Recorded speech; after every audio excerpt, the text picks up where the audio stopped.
The Cincinnati morning air carried the familiar scent of autumn leaves and distant memories as Pete Rose walked through Sawyer Point Park.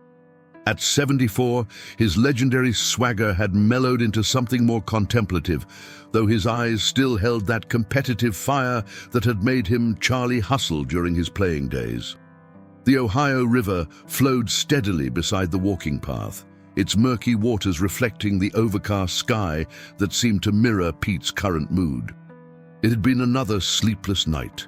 The weight of his lifetime ban from baseball still pressed down on him like a lead blanket, even after all these years. The Hall of Fame induction, that should have been a foregone conclusion, remained tantalizingly out of reach, a constant reminder of choices made and consequences faced. Pete pulled his Cincinnati Reds cap lower over his graying hair, hoping to avoid recognition from the occasional jogger or dog walker who might still remember the man who held more hitting records than anyone in baseball history. The park was relatively quiet this Tuesday morning in October. A few dedicated fitness enthusiasts pushed through their routines despite the chilly 40-degree temperature, their breath visible in small puffs of vapor. Pete had taken to these morning walks as a way to clear his head, to escape the four walls of his modest apartment that sometimes felt more like a prison than a home. His knees protested with each step, arthritis serving as a daily reminder that his body had given everything to the game he loved. As he rounded the bend near the playground area, Pete noticed an elderly woman sitting alone on a weathered wooden bench. She appeared to be in her 80s, with silver hair neatly arranged beneath a faded blue headscarf. Her posture was remarkably straight for someone her age, and she wore a cream-colored coat that had seen better days, but was impeccably clean. What struck Pete most was her stillness. She wasn't reading, wasn't on a phone, wasn't feeding pigeons. She was simply sitting, watching the world with the patient attention of someone who had learned that rushing through life meant missing its most important moments. Something about her solitary presence tugged at Pete's heart. Maybe it was the way the morning light caught the gentle lines around her eyes, or perhaps it was his own loneliness recognizing a kindred spirit. Without really thinking about it, Pete found his feet carrying him in her direction. As he approached, the woman looked up and their eyes met. Her face broke into a warm smile that seemed to light up the entire corner of the park. "Good morning," Pete said, his voice carrying the slight rasp that came from decades of talking to reporters, fans, and anyone else who would listen to his stories about the game. "Mind if I sit for a moment? These old legs aren't what they used to be."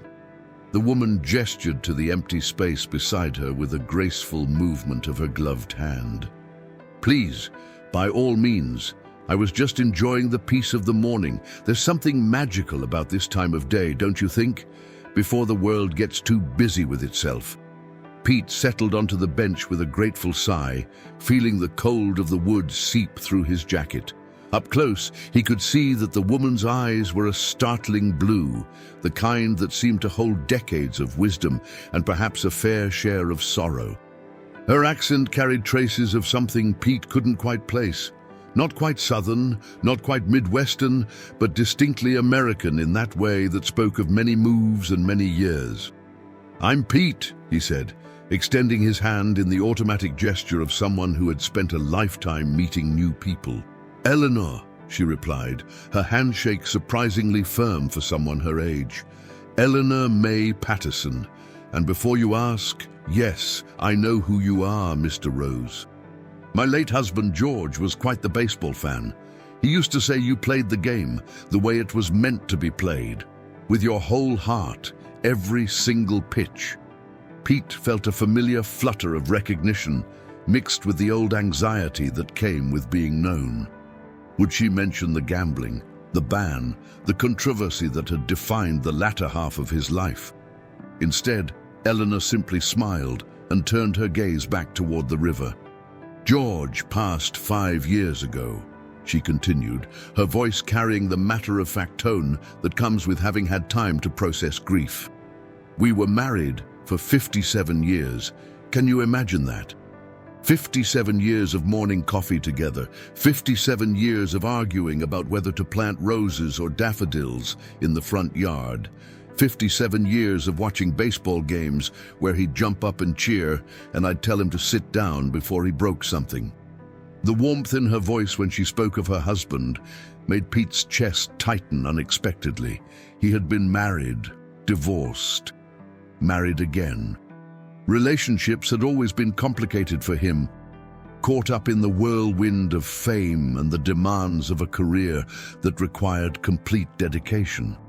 He found himself wondering what it would be like to have someone know you for 57 years and still choose to sit beside you every morning. "That sounds beautiful," Pete said, and meant it. "You must miss him terribly." Eleanor was quiet for a moment, watching a red cardinal land on a nearby oak tree, its bright plumage a stark contrast against the autumn brown branches.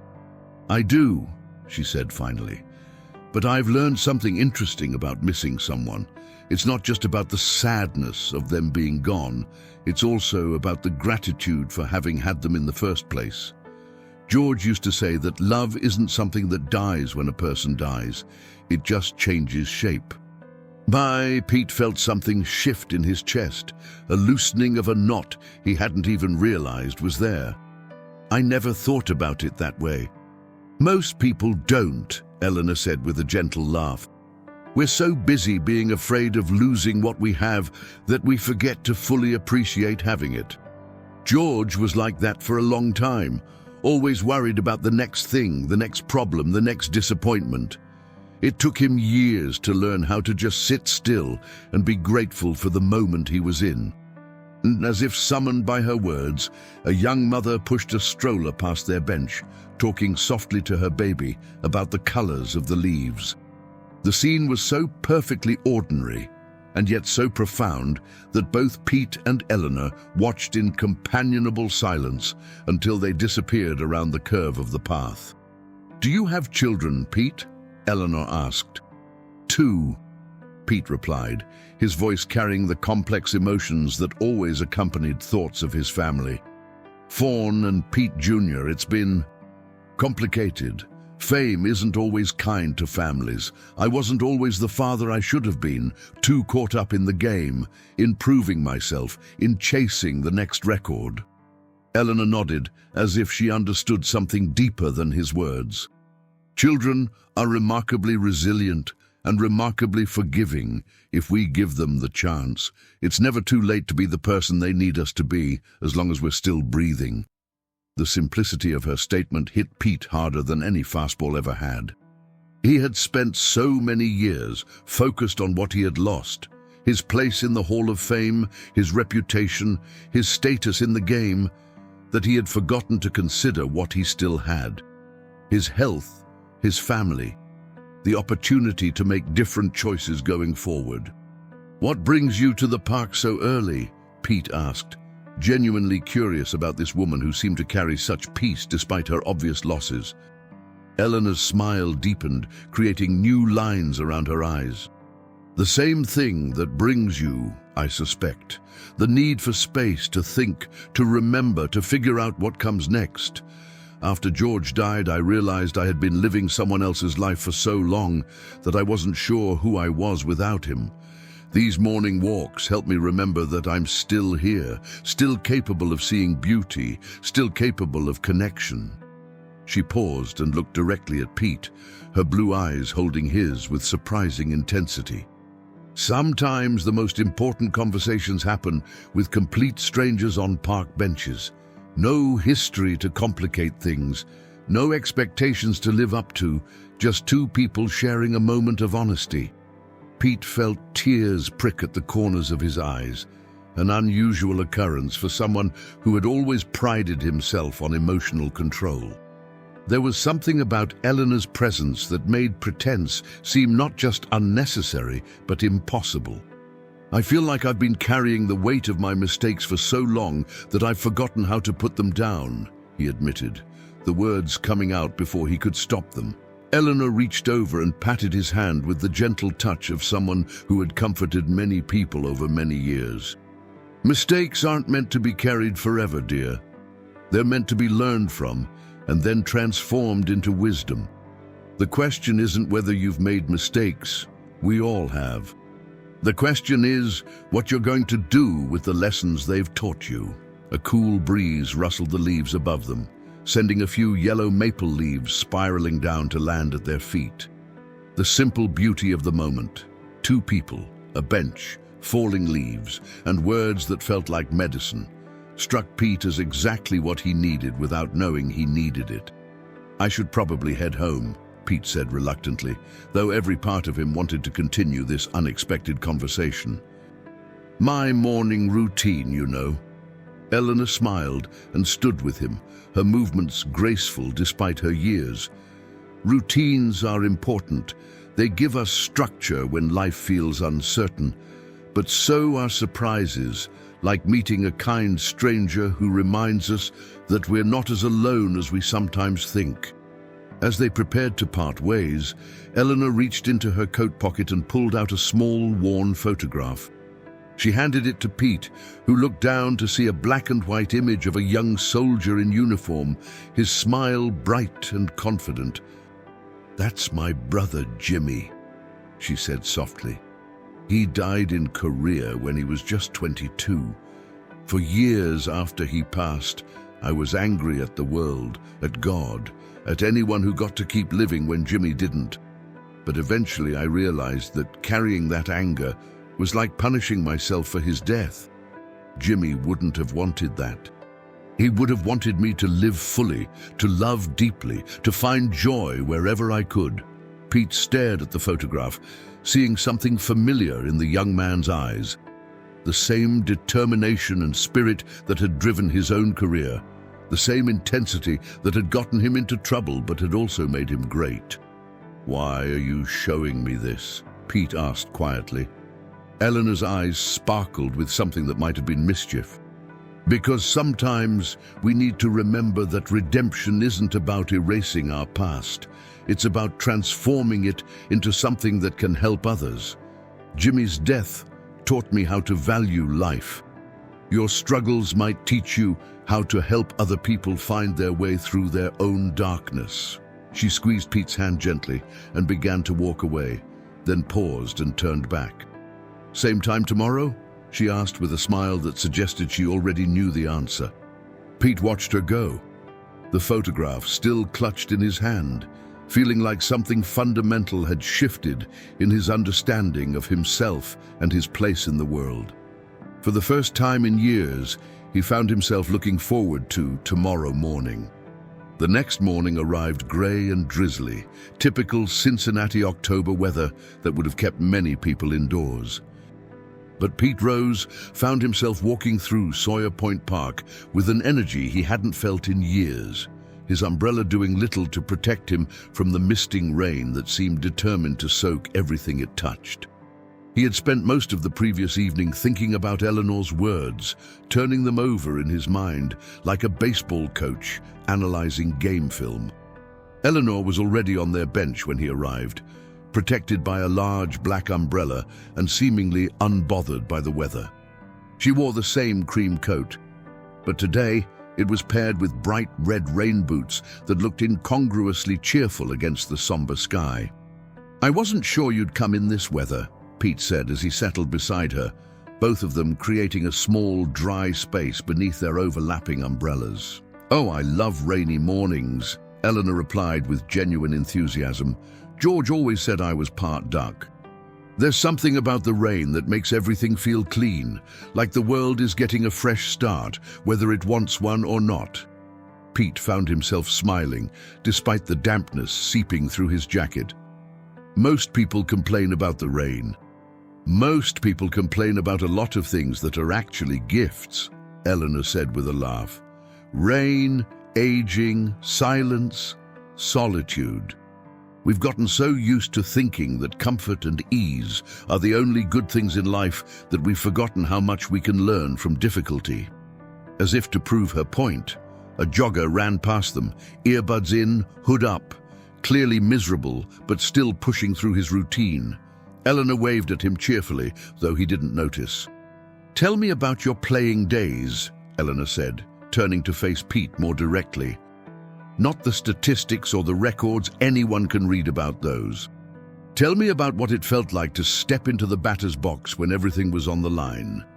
Pete was quiet for a moment, surprised by the request. Most people wanted to talk about the gambling, the ban, the controversy. Eleanor was asking about the pure part, the part that had made him fall in love with baseball in the first place. It was like everything else in the world disappeared, he said slowly, the memory washing over him with unexpected clarity. Just you, the pitcher, and this moment that contained everything you'd ever worked for.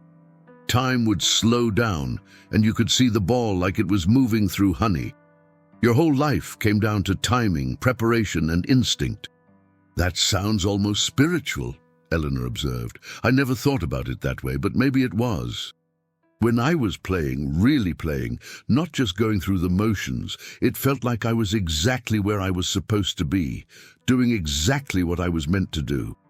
Eleanor nodded, as if this made perfect sense to her. George felt that way about teaching. He taught high school history for 38 years, and even on the hardest days, when the kids were acting up or the administration was being difficult, he'd come home and say, "Ellie, I was born to do this." It's a gift, knowing your purpose so clearly. But what happens when that purpose gets taken away? Pete asked, the question carrying the weight of decades of anger and confusion. That's the real test, isn't it? Eleanor said gently. When the thing that defined us is gone, we have to figure out who we are underneath all the roles and achievements. George struggled with that when he retired. He didn't know how to be George the person instead of George the teacher. The rain was coming down harder now, drumming against their umbrellas and creating small rivers along the park's walkways. A groundskeeper drove by in a maintenance cart, waving at them as if their dedication to sitting outside in questionable weather was admirable rather than crazy. How did he figure it out? Pete asked. Eleanor's expression grew thoughtful, her eyes following the path of a raindrop as it traced its way down the window of the nearby park pavilion. He started volunteering at the Veterans Hospital, found out there were a lot of older men there who had stories to tell, but no one to listen. George would spend hours with them, just talking, just being present. He said it reminded him that teaching wasn't really about history. It was about helping people understand their place in the bigger story. She paused and looked directly at Pete. I think that's when he really understood that purpose isn't something you lose when circumstances change. It's something that evolves, something that finds new expressions if you're open to them. Pete felt something click into place in his mind, like a puzzle piece he'd been trying to force into the wrong spot, finally finding its proper position. So you're saying that maybe baseball wasn't my purpose, but something deeper that baseball allowed me to express. What do you think? Eleanor asked, using the classic teacher's technique of answering a question with a question. Pete was quiet for several minutes, watching the rain create patterns on the surface of the Ohio River. A tugboat pushed a barge downstream, its wake spreading in a V-shape that eventually reached both shores, affecting everything in its path. I think maybe my purpose was always about pushing boundaries, about showing people that you don't have to accept limitations, he said finally. Baseball was just the vehicle. I was never the most talented guy on the field, but I was always willing to work harder, to run through walls, to never give up on a play even when everyone else thought it was hopeless. Eleanor's smile was radiant. Now you're getting somewhere. That kind of determination doesn't retire just because you stop playing a game. The question is, what walls do you want to run through now? Before Pete could answer, a young boy, maybe 8 years old, came running up the path with his mother close behind, both of them laughing as they splashed through puddles. The boy's joy was infectious, completely unself-conscious in the way that only children can manage. Reminds me of my grandson, Eleanor said wistfully. Tommy's about that age. Lives in Seattle with my daughter Sarah. I don't get to see him nearly often enough. That must be hard, Pete said, recognizing the loneliness in her voice. It is, but it's also taught me something important about love.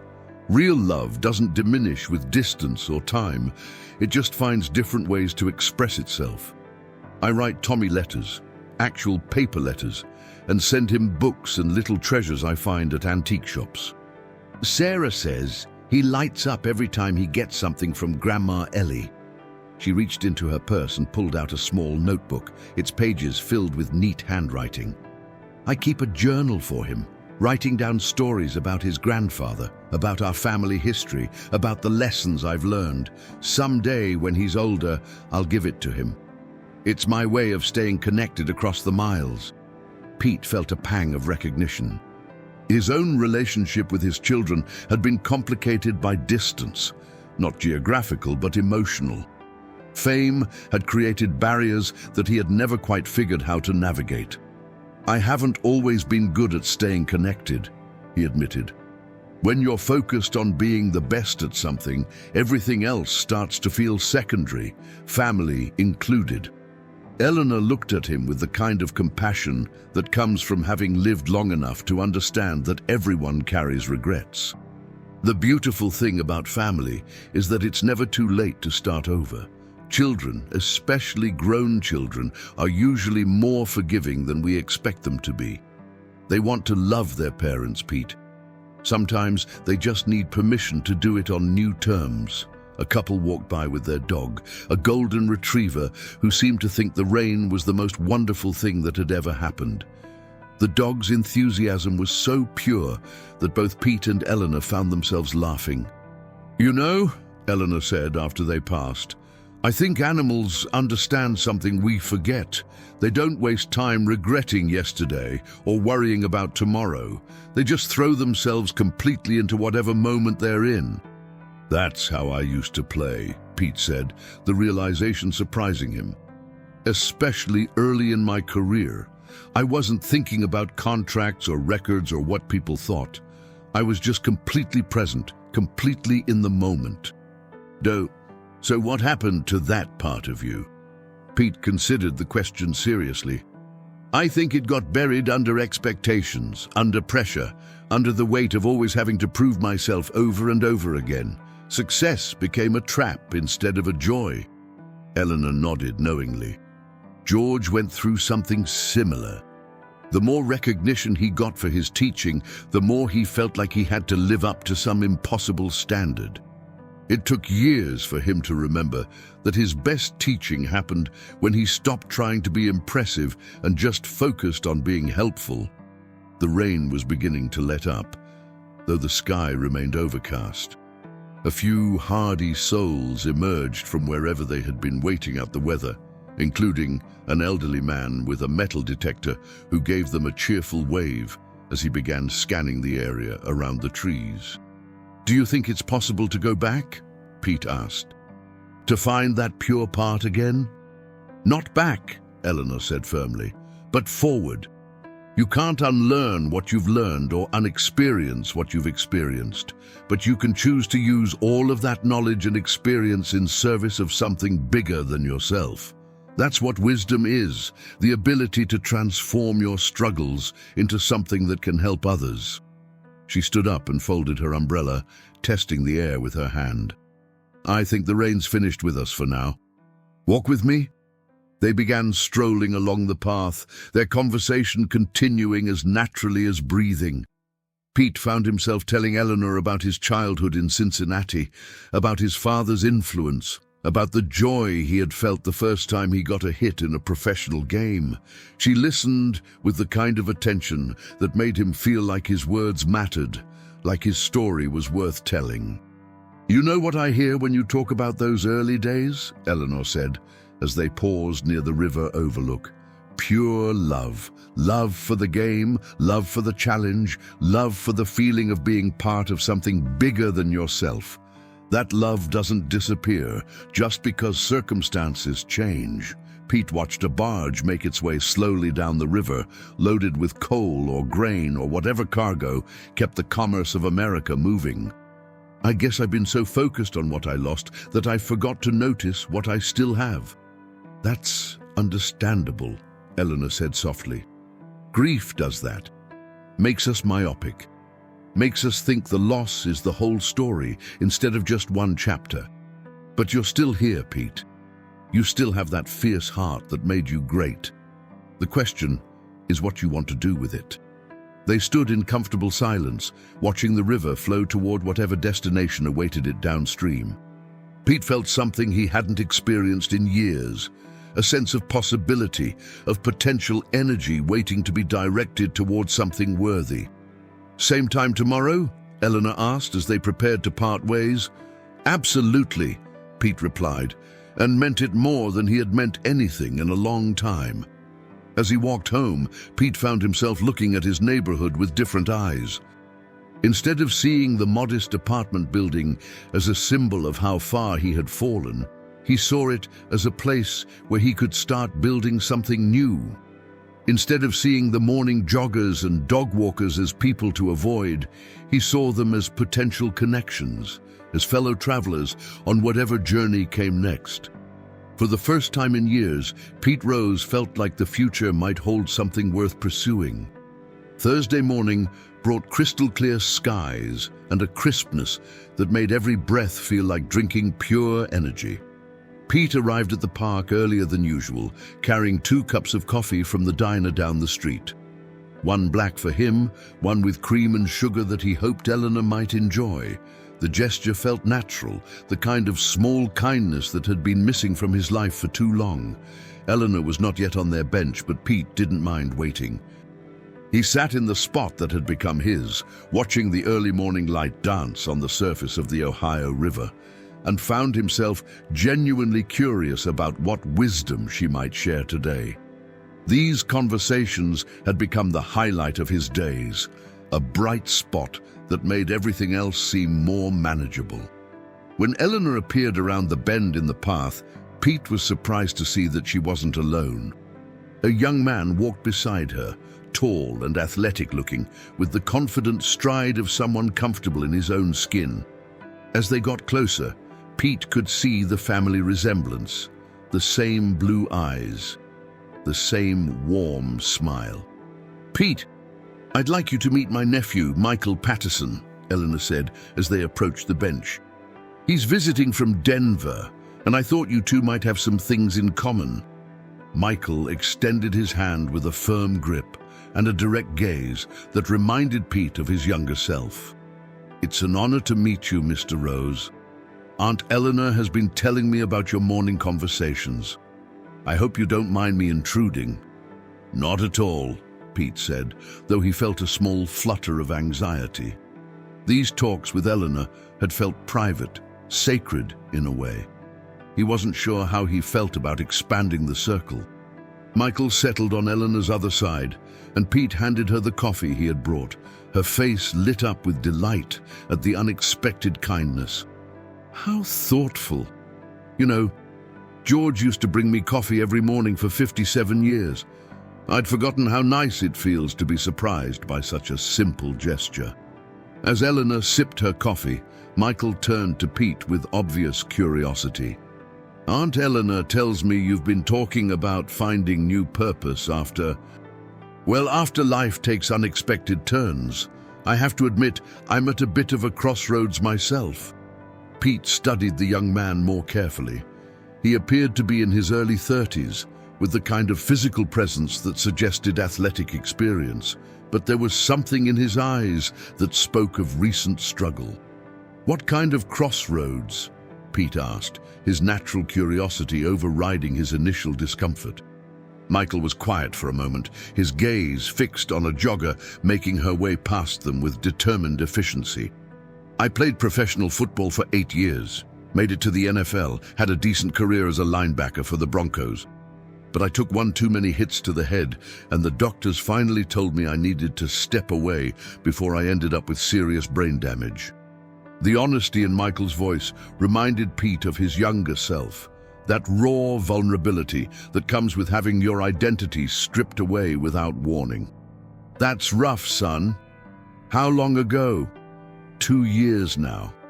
I thought I had it all figured out. I'd saved money, I had business connections, I was planning to get into sports management or maybe coaching. But it turns out that knowing you should do something and actually being able to do it are two very different things. Eleanor reached over and squeezed her nephew's hand with obvious affection. Michael has been struggling with what he calls the fog. That feeling of being lost when the thing that defined you is suddenly gone. The fog, Pete repeated, recognizing the metaphor immediately. Yeah, I know that feeling, like you're walking through your life but everything is muffled and unclear, like you can't quite connect with anything the way you used to. Michael's eyes sharpened with interest. Exactly. People keep telling me I'm young, I have options, I should be excited about the next chapter, but honestly, I wake up most mornings not knowing who I'm supposed to be anymore. Pete felt a rush of recognition so strong, it was almost physical. This young man was living the same struggle Pete had faced, only without the additional complications of scandal and public judgment. Can I ask you something? Pete said. When you were playing, what was the part you loved most? Not the money or the fame, but the core of it. Michael's expression grew thoughtful. The team aspect, I think. Being part of something bigger than myself, knowing that 10 other guys were counting on me to do my job so they could do theirs. There was this moment in every game when everything would click, the play call, the timing, the execution, and it felt like we were all part of some perfectly orchestrated machine. Eleanor smiled knowingly. Sounds familiar, doesn't it, Pete? Pete nodded, seeing the parallel immediately. That connection, that sense of being essential to something important that doesn't have to end just because you're not in uniform anymore. But how do you find it again? Michael asked, his voice carrying the frustration of someone who had been searching without success. I've tried starting a business. I've volunteered at youth sports programs. I've even considered going back to school. Nothing feels right. Nothing feels like it matters the way football mattered. Eleanor set down her coffee cup and turned to face both men directly. Can I tell you boys a story about a man I knew who faced a similar challenge? Both Pete and Michael nodded, drawn in by the promise of wisdom wrapped in narrative. When I was a young woman, just married to George, we lived next door to a man named Frank Mueller. Frank had been a surgeon for 30 years, one of the best in the city. But his hands started shaking. Early Parkinson's disease, and he had to retire at 55. For 2 years after that, Frank barely left his house. He'd sit on his porch watching the world go by, getting more bitter and isolated with each passing day. She paused, her eyes distant with memory. George finally got fed up with watching Frank waste away, so he marched over there one morning and told Frank he was being selfish. Frank got angry, said George didn't understand what it was like to lose everything you'd worked for. And George said, "You're right, I don't understand. But I understand that hiding in your house isn't helping the people who could benefit from everything you learned in those 30 years of saving lives." Pete found himself leaning forward, invested in the story. What happened? Eleanor's smile returned. Frank got so mad that he stormed out of the house, got in his car, and drove to the free clinic downtown just to prove George wrong about people needing him. But when he got there and saw the conditions, saw how overworked and underfunded they were, something shifted. He started volunteering, teaching younger doctors, developing protocols for handling trauma cases with limited resources. Within a year, he had become essential to that clinic in a completely different way than he had been essential in his old practice. Michael was nodding slowly. So he found a new way to be a surgeon without actually being a surgeon. He found a new way to serve the same purpose that had driven him all along, helping people, using his knowledge and experience to make a difference. The venue changed, but the calling remained the same. Pete felt pieces clicking together in his mind. So when you asked me yesterday about what walls I wanted to run through now, you were really asking what purpose I wanted to serve going forward. Exactly, Eleanor said with obvious satisfaction. The question isn't how to get back to who you were. The question is how to use who you've become in service of something meaningful. The three of them sat in contemplative silence, watching the morning come fully alive around them. A maintenance crew was setting up for some kind of event in the pavilion. Their efficient teamwork, a living example of the collaboration that both Pete and Michael had described missing.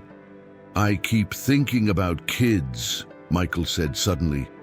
"Kids who are growing up in neighborhoods where sports might be their only way out, but they don't have access to good coaching or mentorship.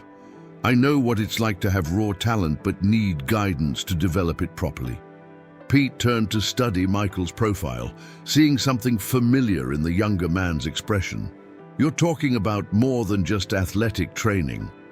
"Yeah, I'm talking about showing kids that discipline and teamwork and perseverance, all the things you learn in sports, translate to everything else in life.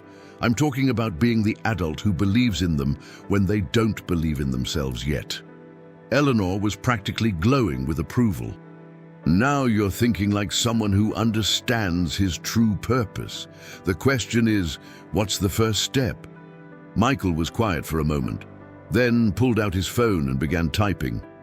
"I'm going to call the Denver Parks and Recreation Department when I get back home. See what kind of youth programs they have, what they need, how I might be able to help." "That's a good start," Pete said, feeling genuinely excited for this young man he had just met. "But can I suggest something else?" "Of course. Don't just think big picture. Think about the individual kid who needs exactly what you have to offer." Frank didn't set out to revolutionize free clinics. He set out to help one patient at a time, and the bigger impact grew from there. Eleanor looked between the two men with obvious pride. "Look at that. You're already teaching each other." "Michael, you've helped Pete see that the struggles of transitioning from professional sports are universal, that he's not alone in feeling lost. And Pete, you're helping Michael understand that impact starts with individual connections, not grand gestures." As if summoned by their conversation, a group of teenagers walked by, clearly on their way to school, their backpacks heavy and their voices carrying the energy of young people navigating the complicated business of growing up. Michael watched them with obvious interest, and Pete could practically see the wheels turning in his mind. "You know what?" Pete said, an idea forming as he spoke. "Maybe we don't have to figure this all out separately. Maybe there's a way for people like us, people who've had careers in sports, who understand what it means to compete at a high level, to work together." "What do you mean?" Michael asked. "I mean, what if there was a program specifically designed to connect former professional athletes with kids who need mentorship? Not just about sports, but about life, about how to handle pressure, how to bounce back from failure, how to be part of a team." Eleanor clapped her hands together with delight. "Oh, that's wonderful. You could call it something like Second Season or Beyond the Game or The Bench," Pete said suddenly, the name appearing fully formed in his mind. "Because that's where the real coaching happens, where you share wisdom and support your teammates." Michael's eyes were bright with possibility. "The Bench. I like that. A place where former athletes sit with kids who need guidance, where experience gets passed down, where everyone has a position and a purpose." For the next hour, the three of them sketched out the rough outline of what such a program might look like. Pete found himself energized in a way he hadn't felt in years, his mind working at the speed it used to work when he was analyzing pitches and developing game strategies. Michael contributed ideas about reaching kids in underserved communities, about partnering with schools and community centers. Eleanor served as both cheerleader and gentle voice of practical wisdom, asking questions that helped them think through the real-world challenges they would face. "You know what the best part of this is?" Pete said as their planning session began to wind down. "It's not about trying to recapture our glory days. It's about using what those days taught us to create something completely new." Michael nodded enthusiastically. And it's not just about helping kids, though. That's obviously the main goal. It's about giving people like us a way to still be part of a team, still be working towards something meaningful. Eleanor stood up and brushed a few leaves from her coat, her movements conveying the satisfaction of someone who had just witnessed something important take shape. "I think Frank Mueller would approve," she said with a smile. "Sometimes the most important work we do is helping other people discover what they're really capable of." As they prepared to part ways, Michael pulled out his phone and took Pete's number. "I'm going to do some research when I get back to Denver, see what's already out there, what the real needs are. Can I call you in a few days to compare notes?" "I'd like that," Pete said, realizing that he meant it completely. For the first time in years, he had something to look forward to that went beyond his own immediate concerns. Eleanor hugged both men goodbye, the gesture feeling natural and warm. "Same time tomorrow?" she asked Pete with a knowing smile. "Wouldn't miss it," Pete replied, and he could see in her eyes that she understood something had fundamentally shifted, not just in him, but in the entire trajectory of what was possible. As Pete walked home, he found himself thinking not about what he had lost, but about what he was about to build.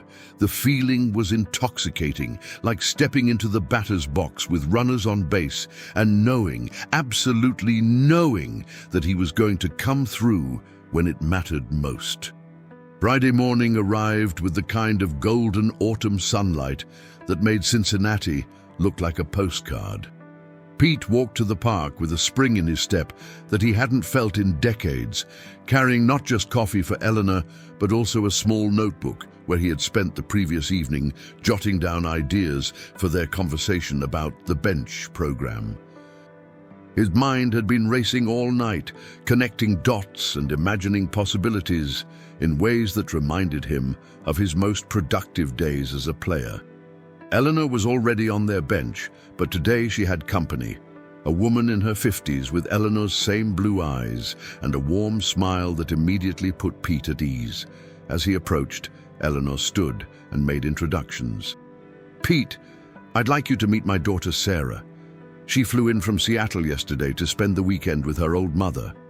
Sarah, this is Pete Rose, the gentleman I've been telling you about." Sarah extended her hand with a firm handshake and a directness that was clearly inherited. "Mom's told me so much about your conversations. She says you've been helping each other figure out some important things."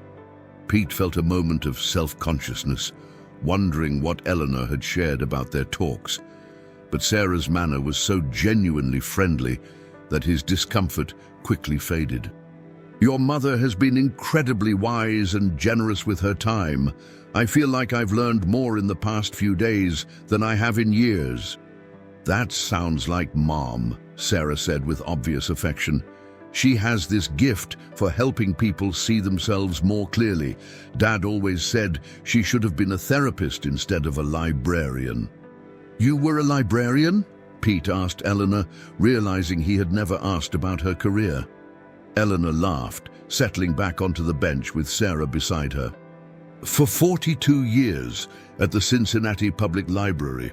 Started right out of college and worked my way up to head librarian. George used to joke that I married him for his stories, but really, I think I fell in love with him because he understood that stories are how we make sense of the world." Sarah leaned forward with interest. "Mom, you never told me you and Mr. Rose had been discussing his next chapter." "That's actually part of why I wanted to meet you, Pete. May I call you Pete?" At his nod, she continued, "I run a non-profit in Seattle called Bridge Builders.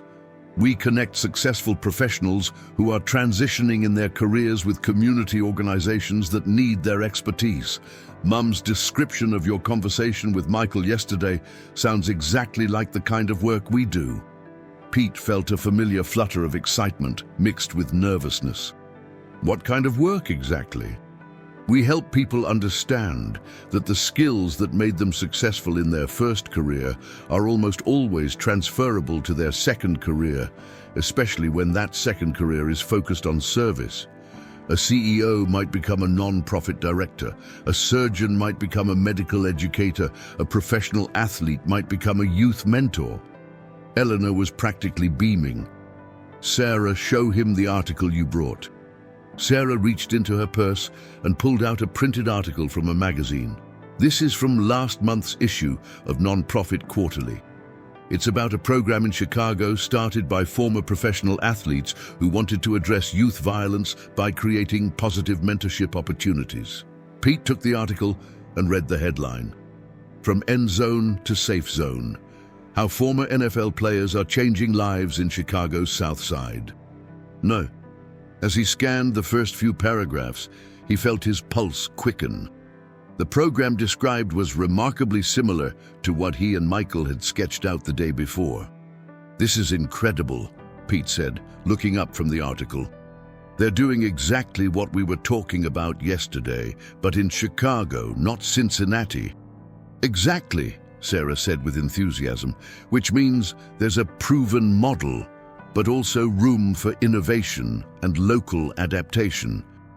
Cincinnati has its own unique challenges and assets. Your version of this could be completely different from theirs." Eleanor reached over and squeezed Pete's hand. "Sometimes the universe has a way of confirming that we're heading in the right direction. You and Michael didn't know about this Chicago program when you came up with your idea yesterday, but you arrived at similar conclusions because you were responding to the same real need." Pete felt a rush of validation mixed with something that might have been destiny.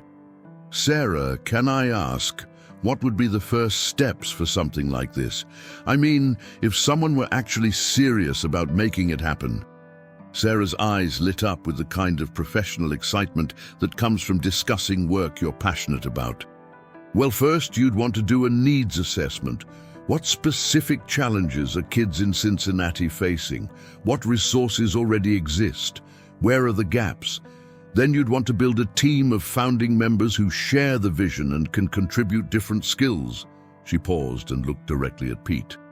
"But honestly, the most important first step is usually the hardest one. The founder has to be willing to be vulnerable about their own story, their own struggles, because that authenticity is what creates real connection with the kids they're trying to help." Pete felt his stomach tighten slightly. The idea of being publicly vulnerable about his struggles, his ban from baseball, his years of feeling lost and purposeless, was terrifying.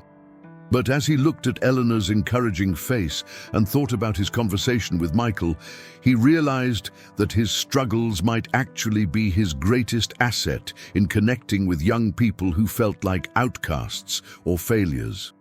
"What if someone's story includes some controversial chapters?" Pete asked carefully. Sarah's expression grew thoughtful. "In my experience, that often makes someone more effective as a mentor, not less.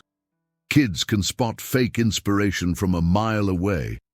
But when they meet someone who has genuinely struggled, who has made real mistakes and found a way forward, that's when real transformation becomes possible." Eleanor nodded emphatically. "Pete, your willingness to admit your mistakes, to acknowledge that success doesn't protect you from poor choices, that's not a weakness. That's exactly the kind of honesty that could help a young person who thinks their mistakes define them forever." A family walked by with a young boy, maybe 10 years old, practicing his baseball swing with an imaginary bat as he walked. His form was terrible, but his enthusiasm was infectious. All three adults found themselves smiling as they watched him. "You know what I see when I look at that kid?" Pete said suddenly. "I see myself at that age, completely in love with the game, convinced that if I just worked hard enough, I could make it to the majors. That joy, that pure belief, that's what got lost somewhere along the way for me. Not because I didn't make it to the majors, but because I forgot that the joy was the point, not the achievement." Sarah was nodding with obvious understanding. "And that's exactly the kind of insight that could change a kid's life, not telling them they can be anything they want to be. That's just empty motivation. But helping them understand that the love of the process, the joy of improvement, the satisfaction of being part of something bigger than themselves. Those things are available to everyone, regardless of how far they make it in any particular pursuit. Eleanor stood up suddenly, her movements animated with excitement. "I have an idea." "Sarah, doesn't your organization have some kind of pilot program structure? A way for people to test out their ideas on a small scale before committing to something big?" "We do," Sarah said, catching her mother's enthusiasm. "It's called an impact incubator. We provide mentoring, resources, and a small amount of seed funding for people to run a 3-month pilot program. If it works well, we help them scale it up." Pete felt his heart racing. 3 months ago, he had been walking through these same park paths, feeling like his life was essentially over, like all his meaningful contributions were behind him. Now he was talking about starting something completely new, something that could actually make a difference in other people's lives. "What would a pilot program look like for something like the bench?" he asked. Sarah pulled out her phone and began taking notes as she talked. "Maybe you start with one community center, maybe 10 kids, maybe 6 weeks of programming. You and Michael and maybe 1 or 2 other former athletes commit to showing up every week, building relationships, sharing your experiences, helping the kids with both athletic skills and life skills. And you document everything," Eleanor added, her librarian instincts clearly engaged. "What works, what doesn't, what the kids respond to, what they need that you didn't anticipate. Then you use that learning to design the full program." Pete was quiet for a moment, imagining himself sitting with a group of teenagers, talking about failure and resilience, and the difference between giving up and pivoting. The image felt both terrifying and exactly right. "There's a community center about 10 blocks from my apartment," he said slowly. "I've driven past it hundreds of times but never stopped in. Maybe it's time I introduced myself." Sarah clapped her hands together. "Pete, if you're serious about this, I'd love to have a longer conversation about how bridge builders might be able to support you. Not to take over your vision, but to provide some structure and resources that could help you avoid common pitfalls." "I'm serious," Pete said, and as the words left his mouth, he realized they were completely true. For the first time since his baseball career had ended in controversy, he felt like he had found something worth fighting for. Eleanor reached over and hugged him, the gesture carrying all the warmth and pride of a mother celebrating her child's breakthrough moment. "George would have loved this conversation," she said softly. "He always said that the most beautiful thing about teaching was watching someone discover what they were really capable of." "Did you?" As Sarah began explaining the details of how the Impact Incubator program worked, Pete found himself thinking about the young boy who had walked by earlier, practicing his swing with such pure joy. Tomorrow, that kid would wake up excited about baseball, not because he knew he was going to be a professional, but because he loved the feeling of trying to get better, loved being part of something, loved the simple pleasure of connecting bat to ball. Pete realized that somewhere along the way, he had forgotten that the joy was always the point. Not the records, not the fame, not even the Hall of Fame recognition he still craved. The joy of being fully engaged in something meaningful, something that connected him to other people, something that made the world a little bit better. "Same time tomorrow?" Eleanor asked as they prepared to part ways. "Actually," Pete said with a grin that felt like it belonged to his younger self, "tomorrow I think I'm going to walk over to that community center and introduce myself. But I'll see you Monday morning with a full report." As Pete walked home, he found himself practicing what he might say to the director of the community center, how he might explain his idea without sounding presumptuous or out of touch. But underneath the nervousness was a familiar feeling. The same energy he used to feel before important games, when everything was on the line, and he knew he was exactly where he was supposed to be. For the first time in years, Pete Rose felt like he was about to step up to the plate in a situation that really mattered, Monday morning broke crisp and clear, with the kind of light that made everything look possible. Pete arrived at the park carrying not just coffee for Eleanor, but also a manila folder thick with notes, contact information, and the beginnings of what felt like a real plan. His visit to the Hamilton County Community Center on Saturday had gone better than he had dared to hope, and he was eager to share the news with the woman who had helped him find his way back to purposeful action. Eleanor was on their bench, but she looked different somehow, frailer, older, with a pallor that hadn't been there the week before. She smiled when she saw him approaching, but the smile seemed to require effort in a way that concerned him immediately. "Good morning, dear," she said as he settled beside her, accepting the coffee with hands that trembled slightly. "You look like a man with good news to share." "Are you feeling all right?" Pete asked, his excitement about the community center visit temporarily replaced by worry for his friend. Eleanor waved his concern away with a gesture that was meant to be dismissive, but came across as tired. "Just old age catching up with me, I'm afraid.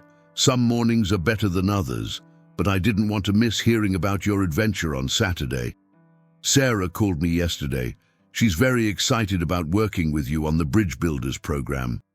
Pete studied Eleanor's face, noting the careful way she held herself, the slightly labored breathing that suggested she was working harder than usual just to sit upright.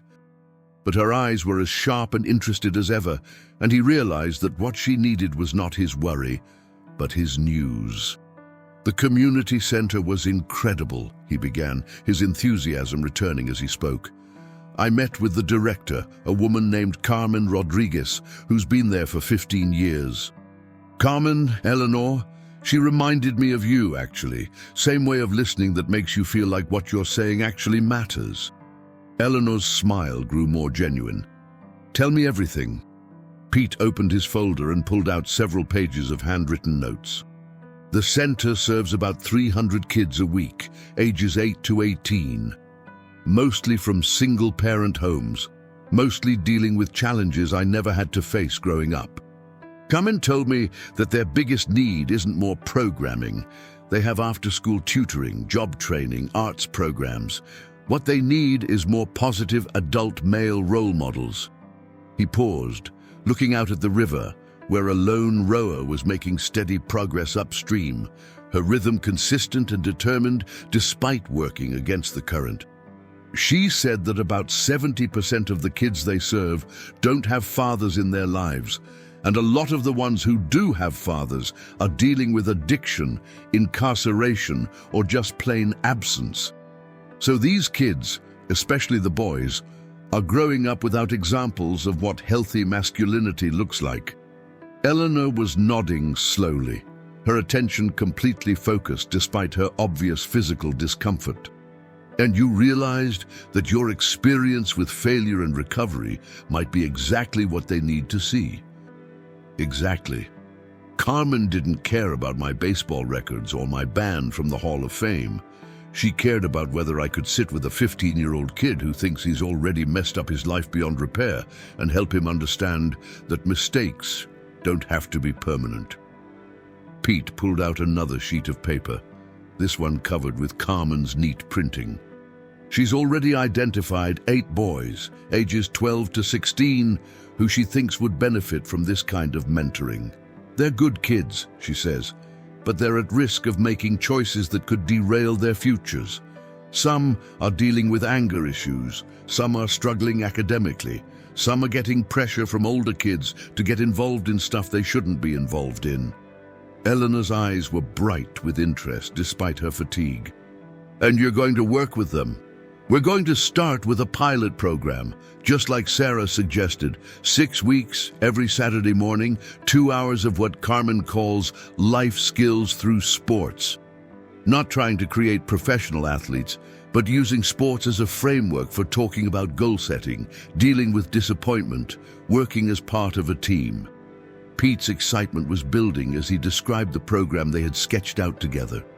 "The first hour will be physical, teaching basic skills in different sports, but focusing on effort and improvement rather than natural ability.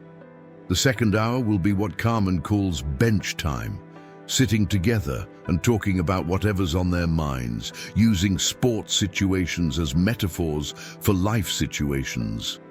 The bench, Eleanor said with satisfaction, just like you and Michael envisioned. Carmen loved the name.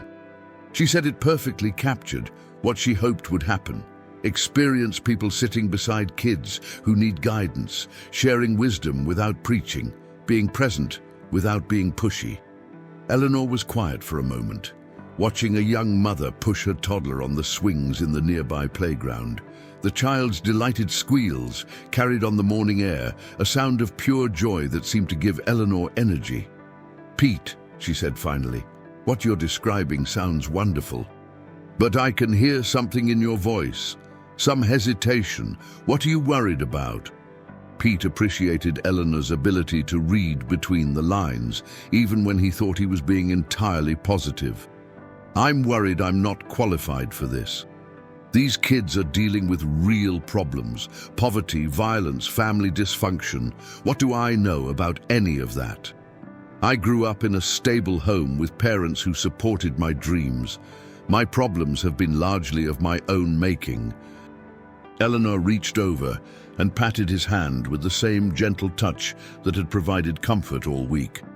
"Dear, do you think those children need someone who has lived their exact experience? Or do you think they need someone who has learned how to get back up when life knocks them down?" The question hung in the air between them, simple and profound. Pete thought about his darkest days after the gambling scandal broke, the years of feeling like a pariah, the mornings when getting out of bed felt like an insurmountable challenge. "I guess I never thought about it that way," he admitted. "I've been so focused on all the ways my story is different from theirs that I forgot to consider the ways it might be similar."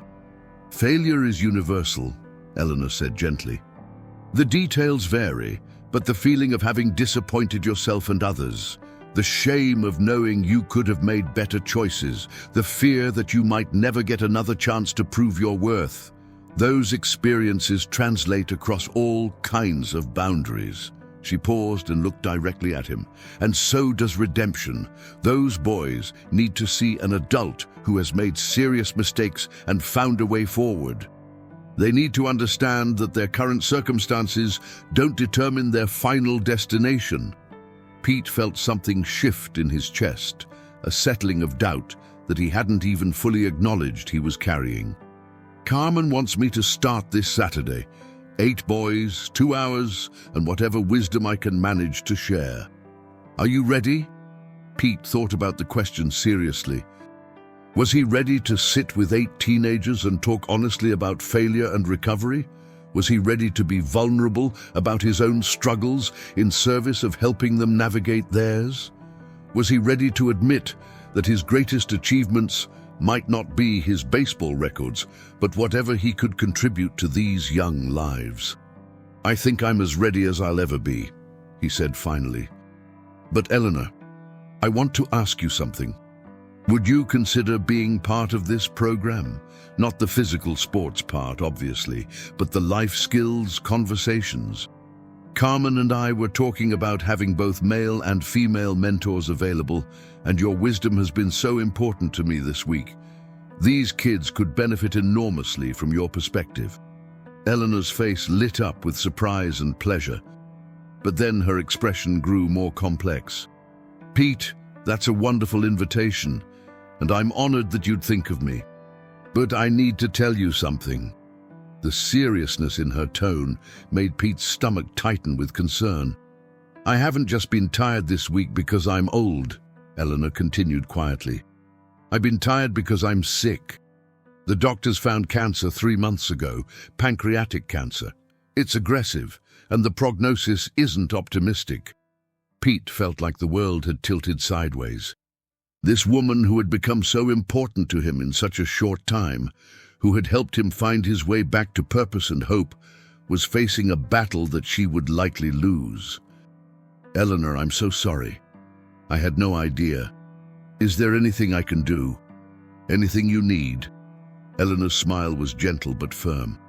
What I need is for you to not treat me any differently than you have been. I don't want to be seen as a cancer patient. I want to continue being Eleanor, your friend who likes to sit on park benches and talk about what matters most in life." She paused and looked out at the river, where the lone rower was now making her way back downstream, working with the current instead of against it. "As for your invitation to be part of the bench program, I would love to contribute in whatever way I can for as long as I can. Sarah is staying in Cincinnati for a few more weeks to help me get my affairs in order, and she's already offered to document the program development process for bridge builders. Maybe we could make this a 3-generation effort." Pete felt tears prick at the corners of his eyes, moved by Eleanor's grace in the face of such devastating news and by her continued focus on contribution rather than on her own suffering. "You know what I think," Eleanor said, her voice growing stronger. "I think this diagnosis is just confirmation that we don't have time to waste on fear or perfectionism. You're not going to be perfectly qualified to work with those boys, Pete. You're just going to be authentic and present and willing to learn alongside them. And that's going to be enough, because that's all any of us can offer, our genuine selves and our willingness to show up." They sat in comfortable silence for several minutes, processing the weight of Eleanor's news and the magnitude of what Pete was about to undertake. A group of school children walked by on a field trip, their teacher pointing out different trees and birds, their young voices full of questions and wonder. "Those kids remind me why this work matters," Eleanor said softly. "Not because we can protect them from all of life's difficulties, but because we can help them develop the resilience and wisdom to handle whatever comes their way." Pete thought about the 8 boys he would meet on Saturday, about the challenges they were facing, about the possibility that something he shared might help them navigate their difficulties with more hope and less despair. "I keep thinking about that first day you smiled at me and invited me to sit down," he said. "I was so lost, Eleanor. I felt like my story was over, like everything meaningful was behind me.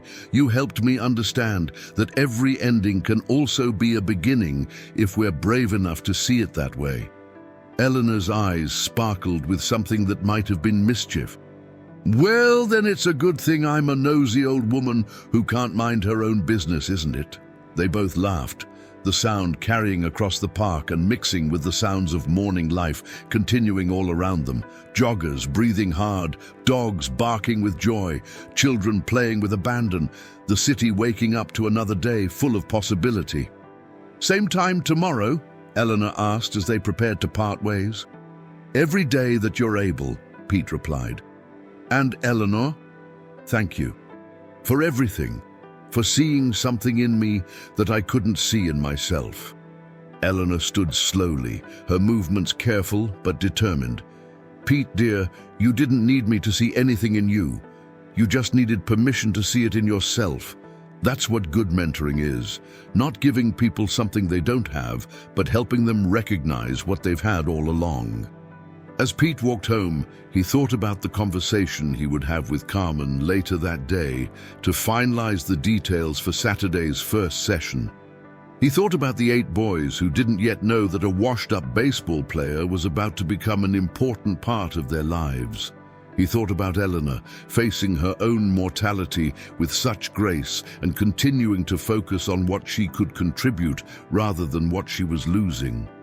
Most of all, he thought about the extraordinary week that had transformed him from a man carrying the weight of his mistakes into a man eager to use those mistakes as stepping stones to something beautiful.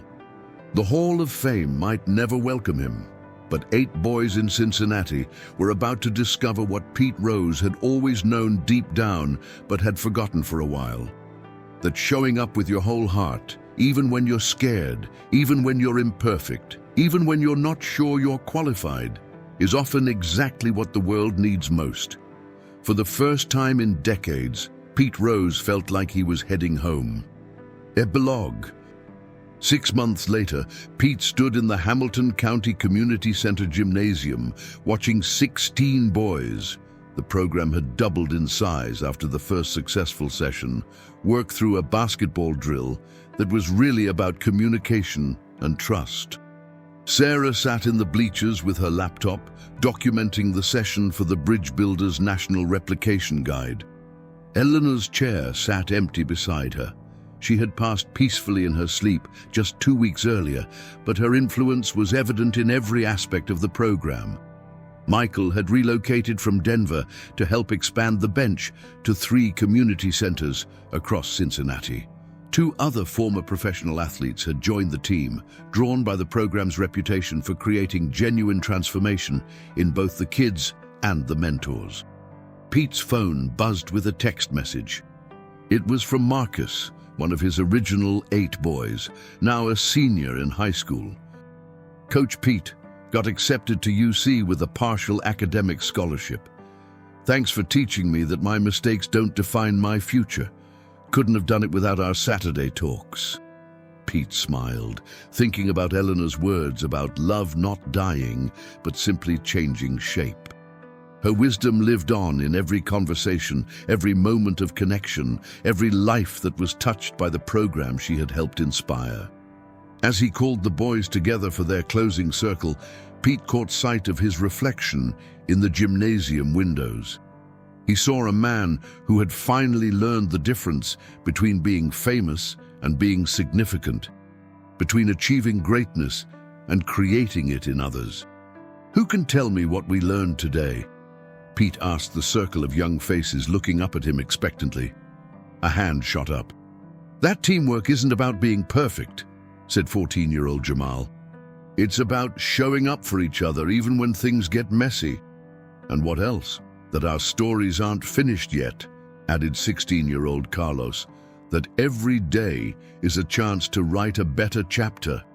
Pete Rose smiled, thinking about Eleanor sitting on that park bench all those months ago, waiting patiently for a lost man to remember who he really was.